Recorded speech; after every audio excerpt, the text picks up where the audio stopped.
Mas se não tivéssemos sido revestidos por essa graça, o que é que ia estar saindo da minha e da tua boca, crente? Verso de número 13: a sua garganta é um sepulcro aberto. Quem não tem graça de Deus, quando abre a boca, só fala morte, só produz morte. Palavrões, palavras torpes, fofocas, disse-me-disse, murmuração, palavras irreverentes, porfias, contenda, facção, partidarismo, só coisa que não presta. Mas quando a graça vem, transforma este sepulcro em um jardim, em uma lavoura frutífera, em um galho verdejante, não é isso? E aí a nossa boca que murmurava, agora glorifica. A palavra torpe, agora é palavra profética. O disse-me-disse, a fofoca, é a palavra evangelística sendo anunciada, porque a graça mudou a fonte. Querida igreja, a paz do Senhor Jesus, eu agradeço a Deus ter chegado aqui nesta noite para cooperar com esse trabalho tão abençoado e dizer que não tenho palavras, falo isso com sinceridade, para expressar a minha gratidão pela hospitalidade e pelo acolhimento da igreja. No Novo Testamento, a hospitalidade aparece como um dom espiritual. E eu tenho conhecido ao longo desses dias pessoas que verdadeiramente têm esse dom.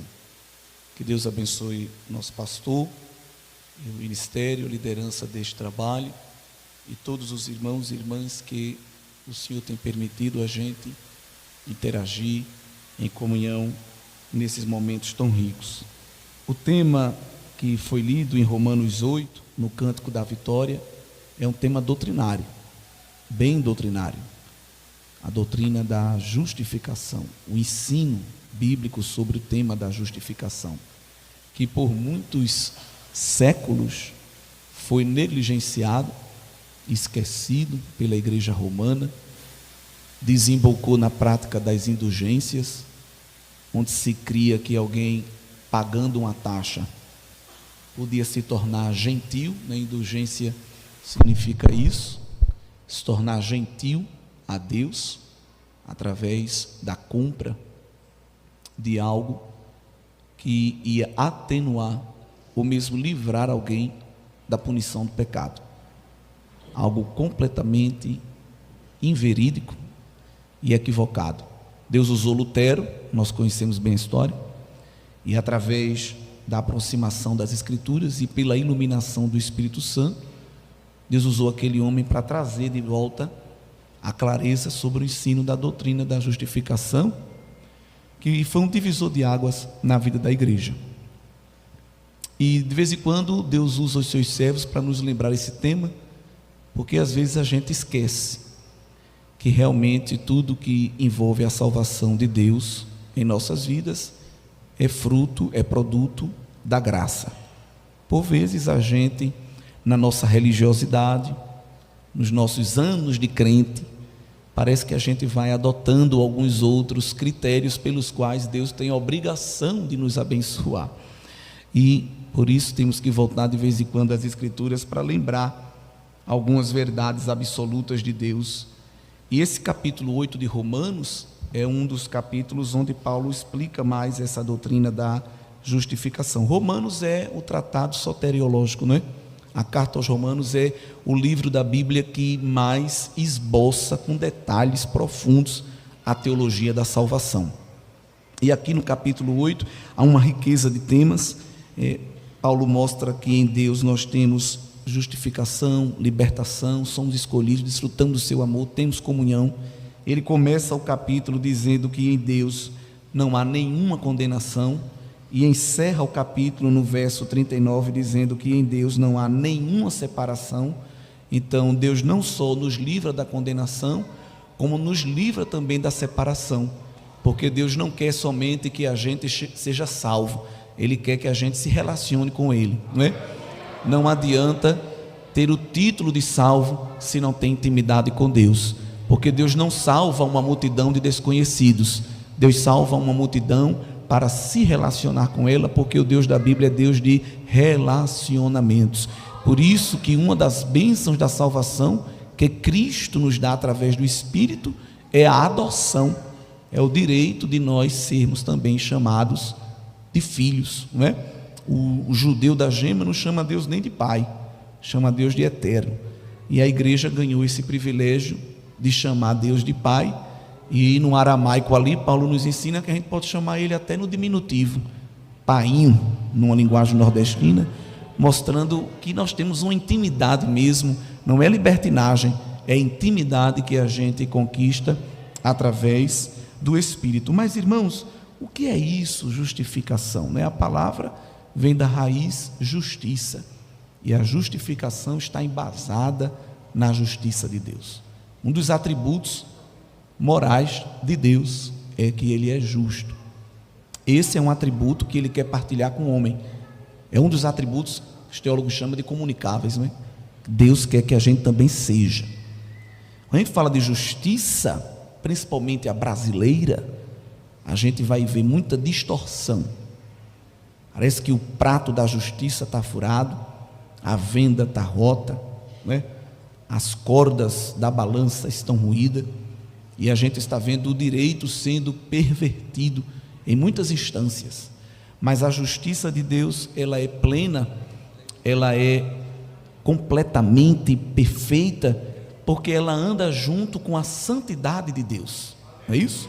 Os atributos de Deus, eles são extremamente complementares, eles não são excludentes. E a justiça significa seguir um padrão para o qual a gente foi conformado. Ser justo é deixar-se se conformar a um padrão pré-estabelecido. Que padrão é esse? É o padrão divino. Conformar-se ao padrão da santidade de Deus. Quando alguém é declarado justo, significa que aquela pessoa está buscando completa obediência, obediência total ao mandamento de Deus, à palavra de Deus. Só que numa visão humana, a santidade, a justiça, a pureza de Deus é sobremodo elevada, e ninguém consegue satisfazer este padrão elevado da justiça de Deus. Há um salmista que pergunta: Senhor, quem pode subsistir diante de ti? A gente está cantando essa noite, está sentindo a glória de Deus, não é isso? A presença de Deus está em nosso meio. Mas se Deus fosse apenas aplicar o seu padrão elevado de justiça, nenhum de nós estaria aqui. Eu não estaria, irmão, nem aqui pregando. Eu ia estar levando, era a chicotada de Deus. Os cantores iam estar levando marretada de Deus. Os líderes da juventude iam estar levando marretada de Deus, chicotada de Deus. A equipe da intercessão ia estar queimando no fogo do juízo de Deus. O grande coro ia estar no cadinho de Deus, no pilão de Deus, sendo macerado. Porque quando nos colocamos diante da glória de Deus, quando somos confrontados com a justiça de Deus, com a santidade de Deus, irrompe em nós um grito de socorro, como o de Isaías: ai de mim, que vou perecendo, porque sou um homem de impuros lábios, e para onde olho também só vejo impureza. Quem me livrará? Quem me fará escapar? Aonde eu me agarro? Onde eu seguro? Onde piso? Porque estou prestes a ser removido de diante da presença do El Shaddai. As debilidades, as fragilidades de nós, irmãos, elas são demonstradas quando nós estamos confrontados com a santidade de Deus. É por isso que quem está em pecado e assim quer permanecer, passa longe da presença de Deus. Porque aonde Deus está, o brilho da santidade refulge, e as mazelas do pecado são denunciadas. Mas para quê? Para que o homem encontre um padrão ao qual se conforme. Se Deus não estabelecesse esse padrão, viveríamos esse relativismo moral de uma sociedade corrupta e pervertida, como ensina o apóstolo Paulo, onde cada um ia dizer: eu estou fazendo isso, Mas de acordo com o meu ponto de vista, isso não é errado. Quantas vezes muitos que se dizem crentes até aconselham outras pessoas que estão em práticas pecaminosas, que transgridem a palavra de Deus, dizendo: não, o que importa é você se sentir bem. Sinta-se feliz, siga o seu coração. Papai te ama, Ele te conhece. Mas o Senhor não nos chamou para ser felizes, o Senhor nos chamou para sermos santos, como Ele é santo. E o padrão de santidade não é encontrado no coração, porque o profeta disse que o coração do homem é enganoso e perverso. Quem o conhecerá? Nem você e nem eu conhecemos o nosso próprio coração. Às vezes temos sentimentos que dizemos: meu Deus, não estou nem me reconhecendo. Sangue de Cristo tem poder. Livrai-me, Pai, de mim mesmo. E tem crente dizendo: eu estou seguindo o meu coração. Você vai terminar num abismo profundo. Crente não segue o coração. Crente segue o reto prumo, o reto nível, a afiada espada, o brilhante farol, o doce mel, o substancioso pão, a cristalina água, o duro martelo da sacrossanta, inerrante, infalível palavra de Deus. Lâmpada para os meus pés, luz para o meu caminho é a tua palavra. Quem segue a palavra sabe onde pisa e sabe por onde vai. É um farol alto ligado na BR da vida, onde Jeová vai mostrando: aqui tem tropeço, passe não. Aqui tem um laço, pise não. Aqui tem uma armadilha, dê meia volta, glória. E Satanás vai botando as arapucas, mas a gente vai escapando, porque a palavra de Deus vai desbaratando, aplanando o meu e o teu caminho, para chegarmos na nova Jerusalém. Então, se tem alguém que está seguindo o coração, deixe de seguir ele. O seu, não é o de outro não, é o seu mesmo. Porque essa massa de carne que bombeia o sangue, ela é perigosa para a tomada de decisões. Por isso que o Senhor Jesus ensina a gente a não guardar a carteira, a não guardar a chave do carro.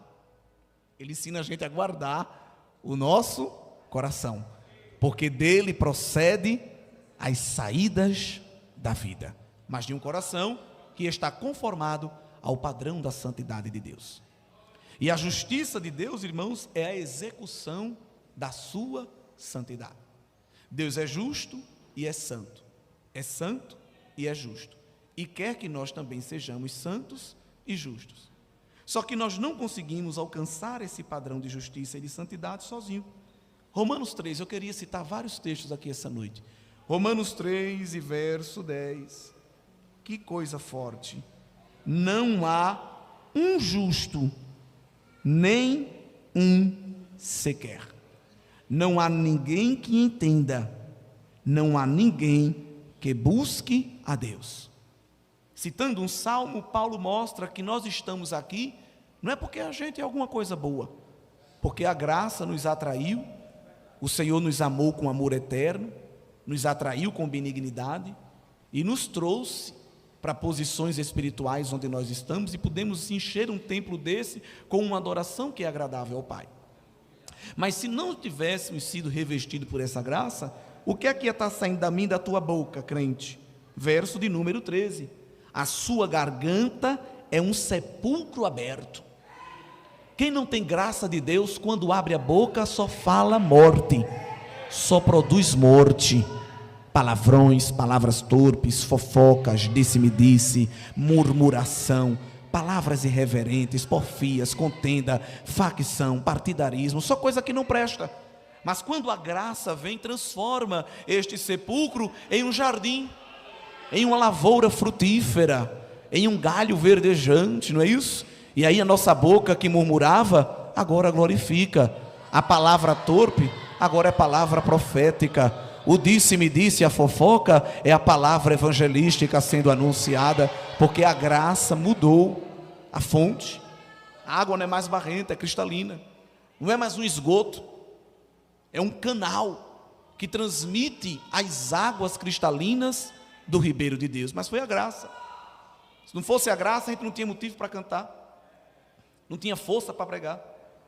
Irmãos, uns têm recebido a graça e só dá a glória a cada 29 de fevereiro.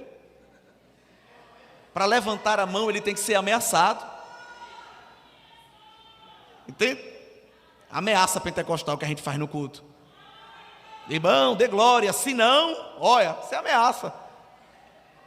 Precisa que alguém balance ele, que chacoalhe, que lembre que Jesus está aqui. Você não vai ver no céu, o céu é uma coisa tremenda. Leia Apocalipse, você não vai ver lá ninguém dirigindo o culto é autodirigido. É tremendo o culto de Apocalipse. Aqui precisa, dê glória, dê aleluia. Jesus está aqui, viu? Toque no seu irmão, balance ele. Irmão, já é 15 para as 9, tem crente que não deu glória a Deus. Aqui precisa disso. No culto celestial não tem esse tipo de lembrete. Aleluia. 24 horas por dia Deus coloca 4 seres viventes ao redor do trono que ficam cantando glória, glória, glória. Eita Deus. Aí crente que quando um dá glória ele bota um dedo assim no ouvido, se treme, vai viver levando susto, porque quando estiver no céu, anjo da glória, arcanjo da glória, serafim da glória, querubim da glória, 24 ancião da glória, 4 seres da glória e toda a multidão dos remidos de toda a tribo, raça, etnia, cor, língua, abre a boca e canta glória, aleluia, honra, salvação, domínio, força e ação de graça seja dada ao Cordeiro agora e para sempre, amém. Mas por que fazem isso? Por causa da graça, por causa da glória de Deus. A presença de Deus é que nos motiva a adorá-lo. Então, querido, se você está com dificuldade de adorar, falta graça. Se a tua boca só sai um hino depois de muita ameaça, falta graça. Mas a fonte da graça está aberta, mergulha nela. Mergulha nela para sair cantarolando hinos a Deus no meio da rua. E alguém dizer, isso é um doido. Não, eu sou uma fonte aberta, é diferente. Glória! Eita Deus! Tem crente que tem vergonha de orar na rua, tem vergonha de orar no refeitório da empresa, e dizem assim, não irmão, tem que ser sabedoria para não escandalizar. O que escandaliza o mundo é pecado. O pecado escandaliza o mundo. Mas buscar a presença de Deus não. Enquanto tu ora, alguém está sendo tocado. Enquanto tu prega, alguém está sendo impactado. Enquanto tu arvora a bandeira do evangelho, cadeias são quebradas, porque há uma fonte a jorrar, há rios que brotam do teu interior. Louvado seja Deus. Mas é graça, é a graça. A graça de Deus nos transformou para fazermos isso. Não há nenhum justo. Ninguém consegue atender a este altíssimo padrão da santidade de Deus. E tem um grupo na Bíblia, um dos grupos mais equivocados da Bíblia, que pensava que alcançava este alto padrão, que satisfazia essas elevadas demandas da santidade de Deus. E esse grupo foi frequentemente denunciado por Cristo. Quem era esse grupo, irmãos? Os fariseus. Veja o que Jesus disse em Mateus 5. Mateus 5, eu disse aos irmãos que o tema essa noite é doutrinário. Suporta aí o corte da faca do Espírito. Mateus 5:20, olha o que Jesus diz. Porque vos digo que se a vossa justiça não exceder a dos escribas e fariseus, de modo nenhum entrareis no reino dos...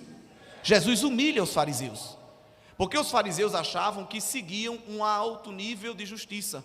Jesus disse para os discípulos, a justiça que eu espero de vós para entrar no reino ainda é maior do que a deles, ou seja, a deles não é nada.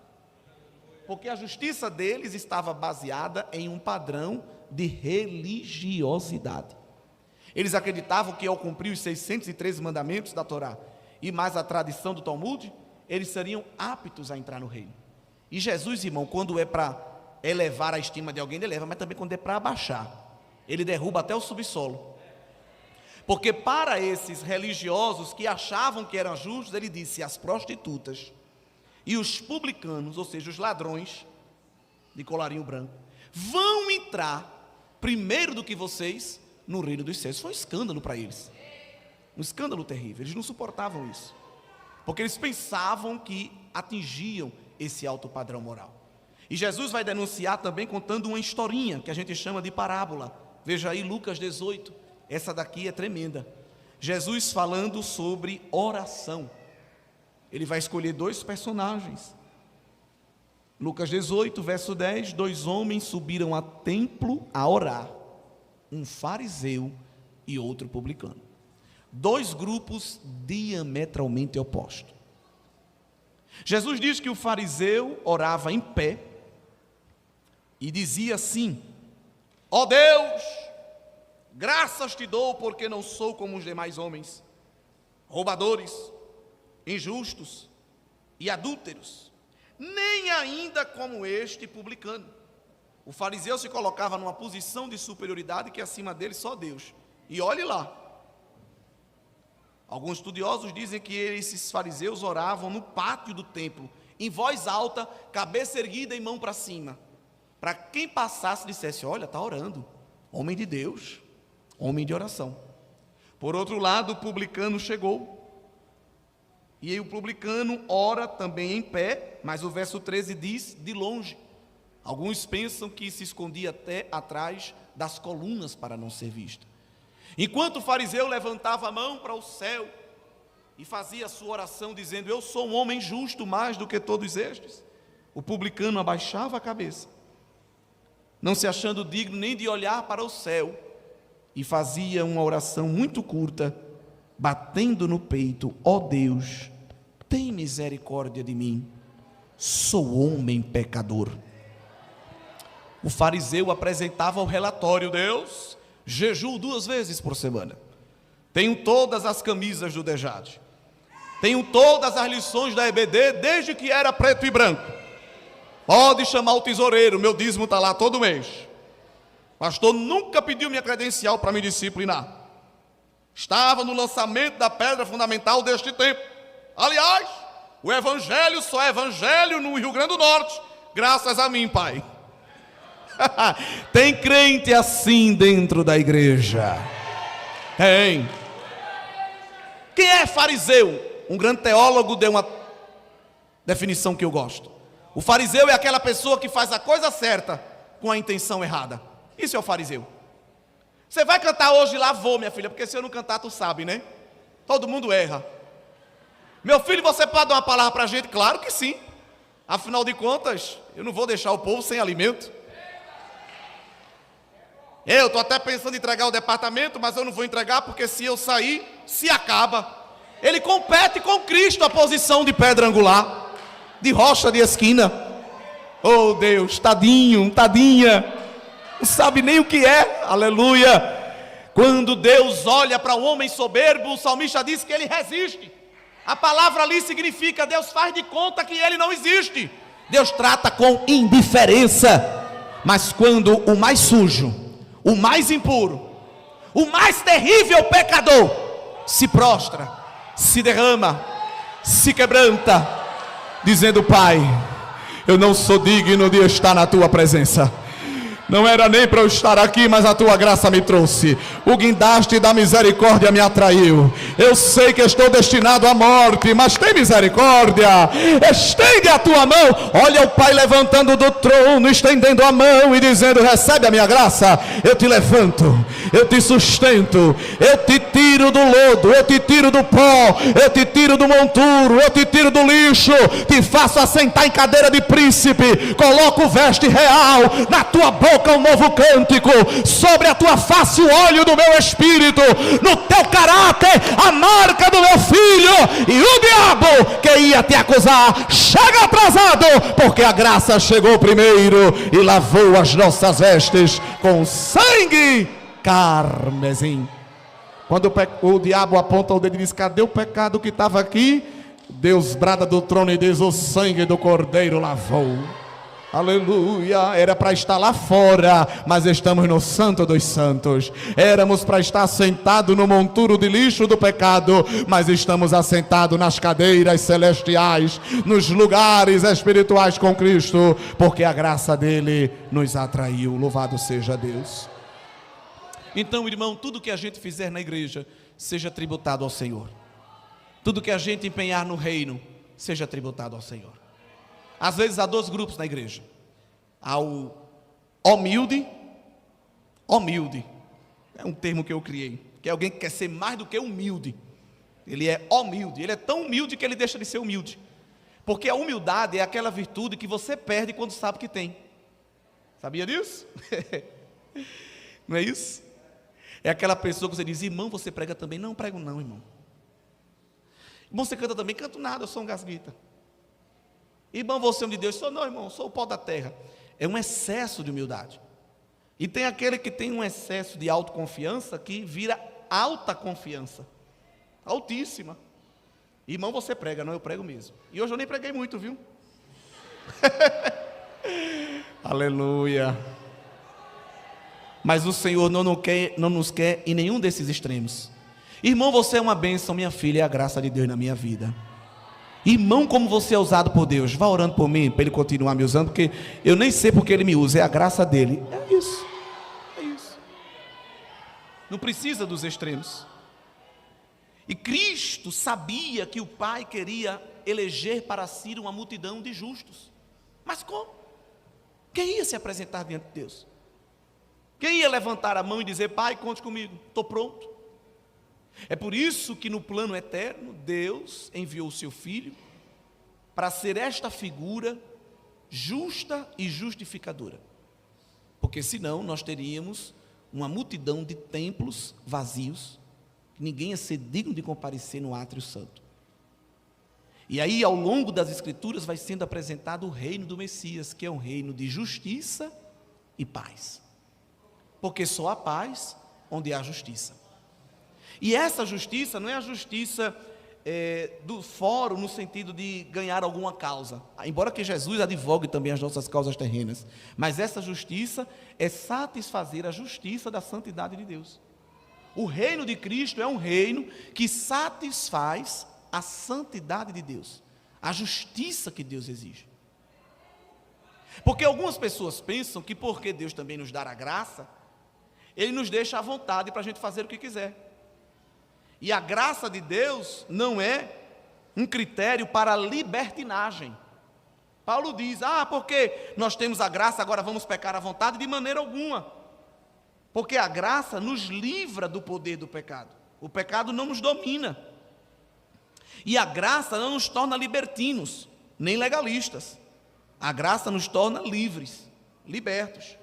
Infelizmente tem um grupo dos legalistas e tem um grupo dos libertinos. Mas a igreja, ela foi chamada para ser liberta, livre, é o ponto de equilíbrio.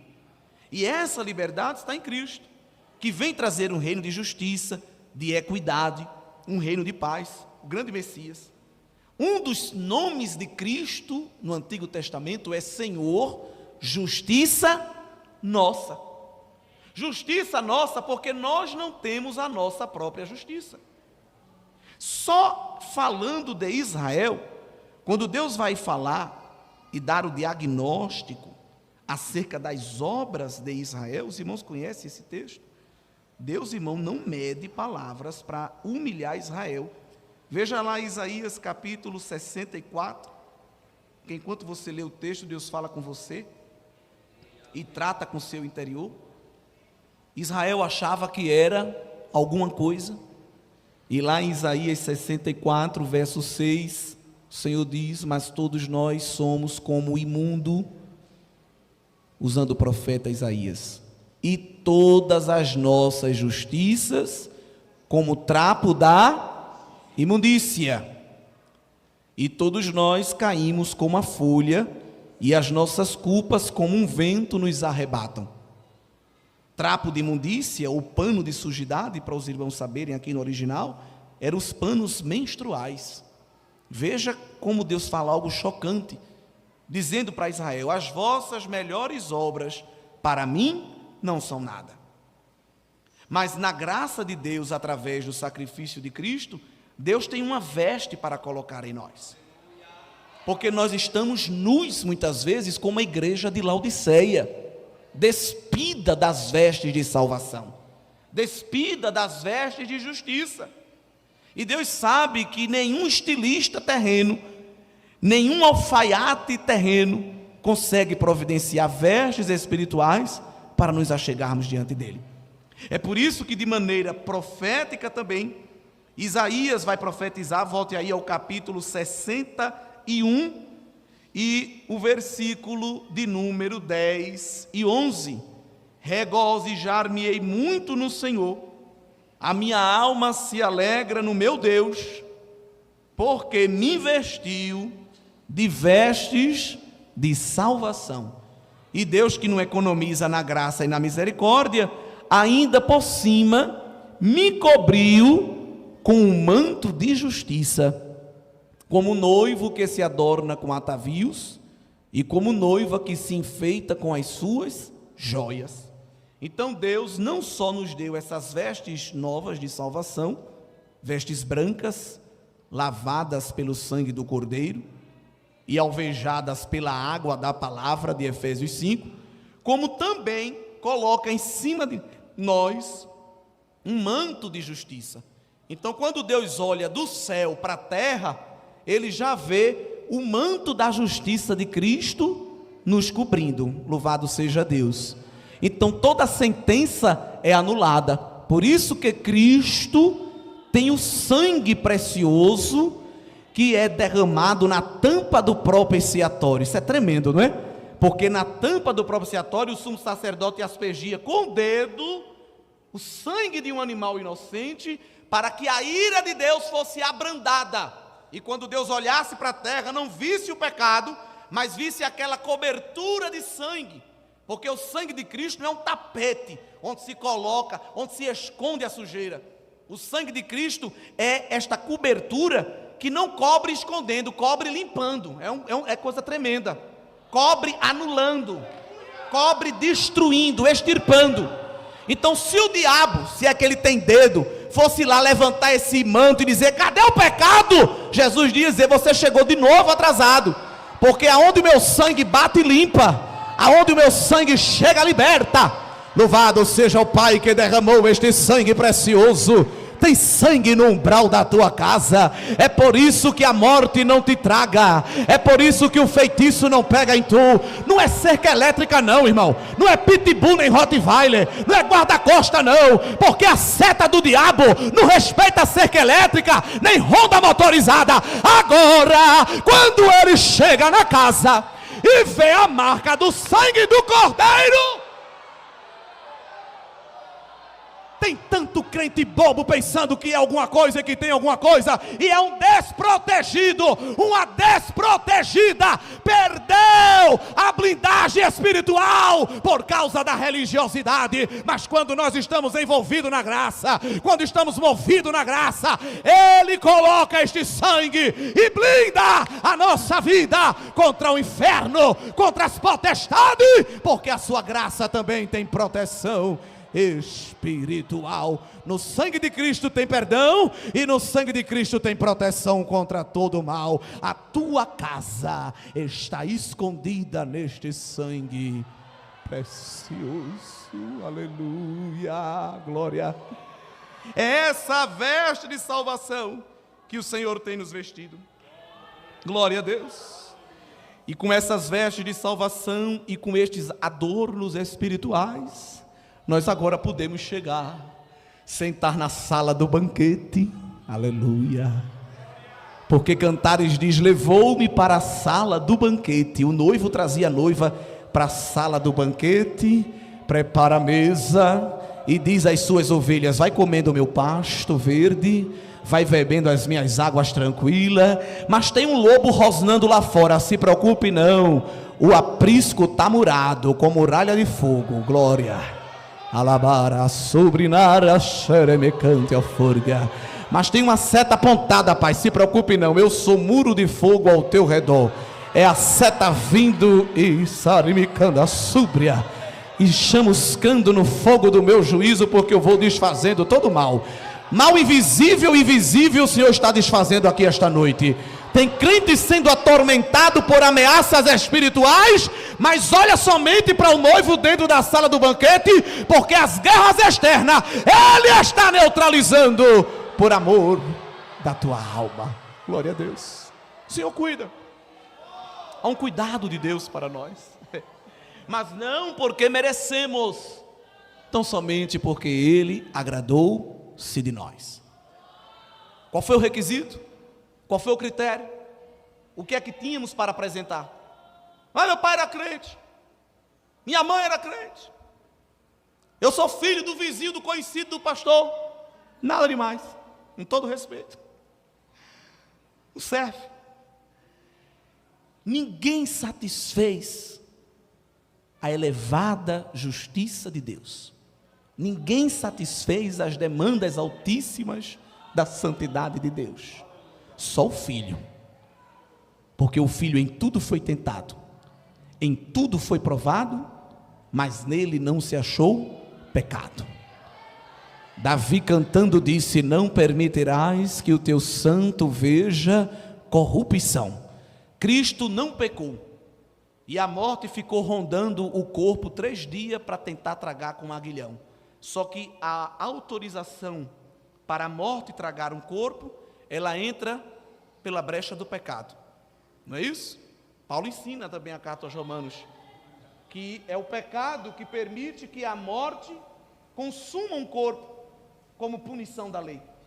Só que ela pegou em bomba, porque ela ficou rodando o corpo de Cristo, mãos limpas, pés limpos, lábios puros, glória, coração puro, consciência pura, glória.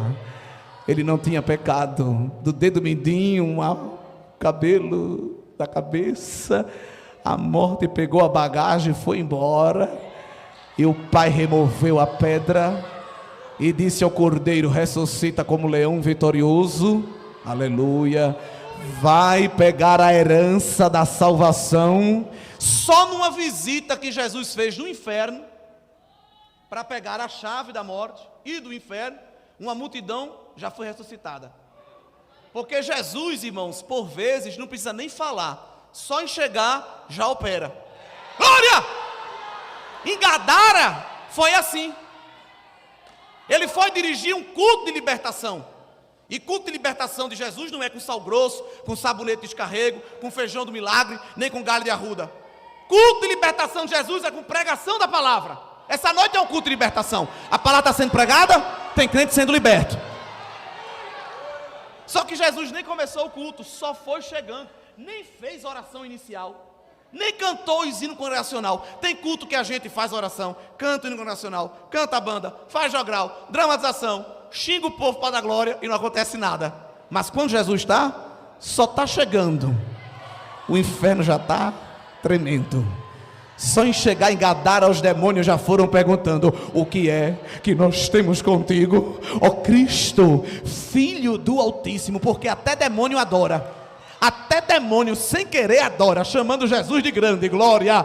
Aí Jesus disse: calma, eu nem comecei o culto não, a gente sabe que o Senhor veio para resolver, e já que o Senhor vai fazer o que a gente está esperando, mande a gente para os porcos. Eu creio que Jesus fez o que os demônios pediram, só para mostrar que realmente quem manda, e quem coordena, e quem comanda é Ele. Toda autoridade foi dada a Ele no céu, na terra e embaixo da terra. Só na visita que Ele fez no inferno, Ele trouxe consigo muitos cativos, o despojo da guerra, né? O salmista diz, Paulo também aos Efésios, diz que foi o despojo da guerra. Cristo ressuscita vitorioso e volta para o Pai com o despojo da guerra. Quero o que? Vidas.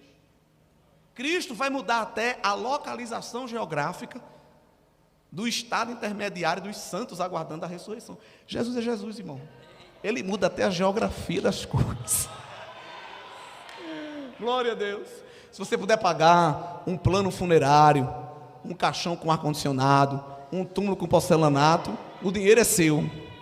Mas Jesus já providenciou o paraíso da glória, o ambiente da presença do Pai, para o justo ficar aguardando o dia da ressurreição final. Glória a Deus. Tremendo. E esse padrão de justiça foi satisfeito em Cristo, justamente porque Cristo não tinha pecado. Porque todos nós temos um defeito, temos uma coisinha, temos uma rachadura no vaso, a irmã fulana, quando ela olha para você, é um raio-x de Deus. Mas quando ela passa no raio-x de Jeová, Jeová vê umas coisinhas lá também. Ah, fulano, irmão, quando ora acontece. Não divinize ninguém. Pode ser homem de Deus, mas é homem. Pode ser mulher de Deus, mas não é Deus, é mulher de Deus no máximo. Tem que ter cuidado. Deus não se apavora com a santidade nem com o pecado de ninguém. Ainda que fica, fulano, que foi uma bomba, um escândalo. Ai meu Deus, não tenho força para caminhar mais. Deus não recebe recado de anjo, e foi. Ai, agora não. Ele não se apavora com o pecado, nem com a santidade de ninguém. Ele não se apavora com o pecado de ninguém, porque ele tem a solução para todo pecado. E não se apavora com a santidade de ninguém, porque ninguém é mais santo do que ele. Não é isso? Ele é tão santo que o hebraico não tem superlativo absoluto, e é por isso que os serafins cantavam que ele 3 vezes era santo. Era uma maneira de dizer que ele não só é santo, ele é santo, santo, santo. Aleluia. E quando nós vamos dar um passeio na Bíblia e ver os homens de Deus e as mulheres de Deus, não vamos ver nenhum deles inflando o peito, mostrando um padrão de justiça elevadíssimo. O próprio Paulo, grande pregador, maior missionário que já houve na terra, maior implantador de igreja que já houve na terra, homem que foi no 3º céu, viu coisas inefáveis, homem que parou o império, homem que abriu congregação dentro da casa de César. O imperador mandou prender, prenda para ele parar de pregar, pegou em bomba, porque Paulo virou um implantador de igreja dentro do próprio império. Mas nas suas orações disse: quem me livrará deste pecado maldito que quer me apodrecer? Miserável homem que sou. Elias, profeta da porção, que deu uma porção dobrada a Eliseu, homem que teve uma passagem da terra para o céu de uma maneira icônica, referencial, exclusiva. Mas para ninguém divinizar Elias, Tiago disse: ele é homem sujeito às mesmas paixões. E paixões no grego ali é as mesmas doenças, os mesmos problemas, mesma mazelinha. Então, queridos irmãos, vamos olhar como padrão de justiça aquele que foi chamado de justiça nossa. Não vamos botar a nossa fé, a nossa espiritualidade, não vamos botar a nossa santidade embasada em alguém, porque todos são falhos. Estamos lutando para escapar. Mas aquele que fita os olhos do autor e consumador da fé, não tropeça, não se embaraça, nele não há escândalo, nele não há decepção. Sabe por que tem muito crente enfraquecendo na fé? Porque colocou a sua esperança em um pedaço de carne.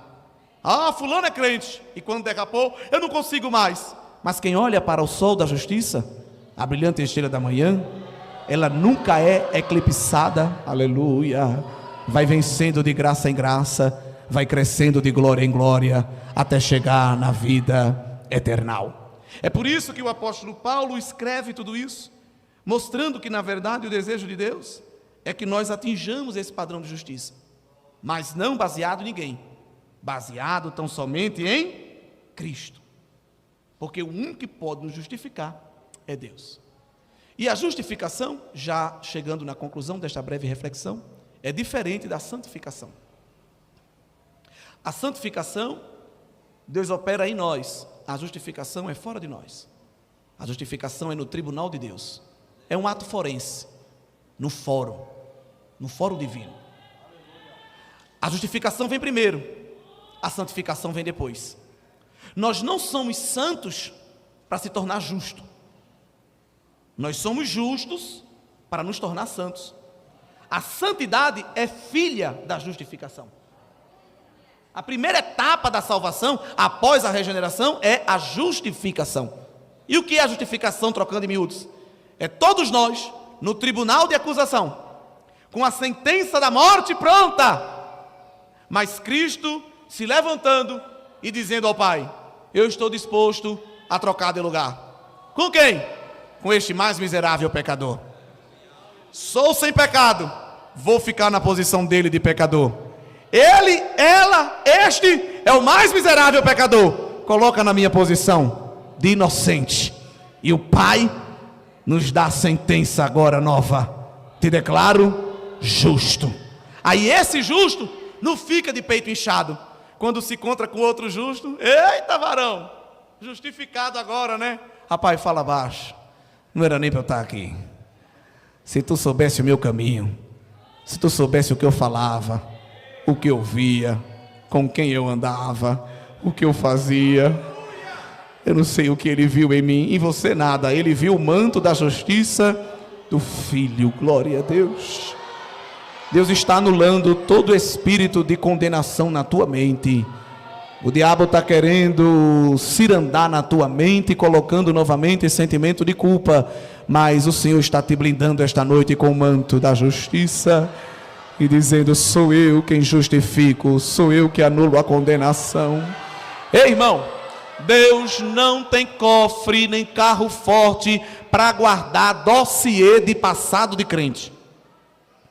E quando um crente gosta de rememorar o passado do outro, se torna estagiário do inferno, viu? Se você vê um crente querendo relembrar com os seus dossiês o que alguém fazia de errado no passado, está se candidatando para trabalhar no andar de baixo, porque a função acusatória é do adversário da igreja. Cuidado para não ser aprendiz dele, porque pecado de crente que é confessado e perdoado, pecado que é deixado aos pés da cruz, os textos bíblicos dizem que Deus se esquece, Deus joga para as costas, Deus pisa, Deus lança no mar do esquecimento. E tem crente querendo pegar submarino, ir lá no mar do esquecimento, trazer o pacote do pecado para apresentar a Deus. Olha que perigo. Vou citar um exemplo. Ananias, em Atos 9. O Senhor se encontrou com Saulo no caminho de Damasco, justificou, não merecia, mas justificou e disse: agora tu vai ser crente. Primeiro culto que tu vai, culto de oração. Porque tem crente que diz que é crente, mas tem pavor de orar. Paulo já conheceu logo o caminho da oração. Tu vai ficar cego na prova, eu vou usar um profeta para te fazer uma visita. Tu vai começar a viver na minha dependência, né? Tu gostava de dar ordem, agora tu vai receber as minhas ordens. Vai para lá, eu vou dar a rota. Fica lá orando. O Deus que falou aqui, falou no outro lado com Ananias. Ananias, meu filho, vai fazer uma visita ali. Estou mandando a localização, rua direita. E o nome do vaso é Saulo. Aí Ananias deu uma rei. Disse: não. O senhor sabe quem é esse homem? Olha o crente querendo ir no submarino lá no fundo do mar para pegar o pecado de alguém. Isso é matador de crente, Deus. Isso é emboscada, isso é cilada. Não me jogue nessa. Mas Deus, irmão, não fala do passado. Deus sempre fala do futuro, né? Deus podia fazer uma retrospectiva e dizer: não, é que eu me encontrei com ele no caminho de Damasco, apareci num flash de glória, tive a conversa com ele. Mas Deus, quando vai falar de mim e de ti agora, Ele só vai falar do futuro. Aí disse: vai, Ananias, porque para mim ele é um vaso escolhido. Vai pregar. Eu não quero saber o que ele fez, eu quero saber o que ele vai fazer. Ele vai pregar para os judeus, vai pregar para os gentios, vai pregar para as nações. Abre a tua mão e recebe aí futuro de Deus para a tua vida, novidade de Deus para a tua vida. Ele está abrindo uma porta larga, dizendo a você: entre, porque eu tenho coisas novas, te justifiquei, rasguei toda a condenação, cancelei toda a sentença, desfiz a punição e te faço desfrutar da minha glória, te faço desfrutar da minha presença. Entra no Santo dos Santos, deixa as bagagens do pecado para trás e olha para frente. Deixa as coisas que para trás ficam e corra para o prêmio da soberana vocação. Glória a Deus. E quando você receber uma catucada aqui nas costas, saiba que é o diabo, porque Deus, ele não toca nas costas de ninguém. Deus está com a mão estendida na frente, sempre dizendo: vem comigo, não temas, eu te ajudo, eu te esforço, eu te pego pela mão direita. O inimigo está aqui, ó, querendo que você olhe para trás, mas o Pai está com a mão redentora e potente, te guiando e te conduzindo na estrada da vida. Que Deus abençoe a igreja. Saia daqui esta noite com a cabeça erguida. Glória. Quando o diabo vir lançar sentença, diga a ele: olhe para a cruz, Olhe para mim, mas não, olhe para a cruz. E encerro aqui. Todos nós tínhamos a comanda de Deus. Quando a gente vai no self-service, tudo que a gente consome vai sendo anotado, a gente paga para apresentá-la no fim. Mas há um procedimento mais tradicional, onde geralmente no balcão tem um espeto. Sim ou não? Todo mundo já viu isso. E quando se paga, aquela comanda é espetada naquele espeto. Porque se alguém de repente não viu você pagando a conta, disse, ei, pagou não, o balconista vai dizer, não pagou, está aqui espetado. Deus usa essa figura de linguagem com Paulo para explicar a nossa justificação.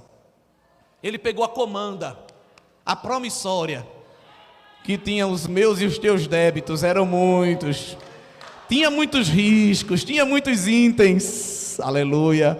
Aí primeira coisa que ele fez, riscou logo com sangue, glória a Deus. Ele deu logo uma riscada, fez logo um X e disse, aqui está tudo resolvido. E para o diabo não vir cavar os dossiês, espetou, não foi no espeto do balcão, Paulo disse que ele espetou na cruz de Cristo, glória. Então quando o diabo vier te acusar, aponta o teu dedo para a cruz e diz, está lá, olha, a minha condenação foi espetada em Cristo, eu sou livre. Que Deus abençoe a igreja.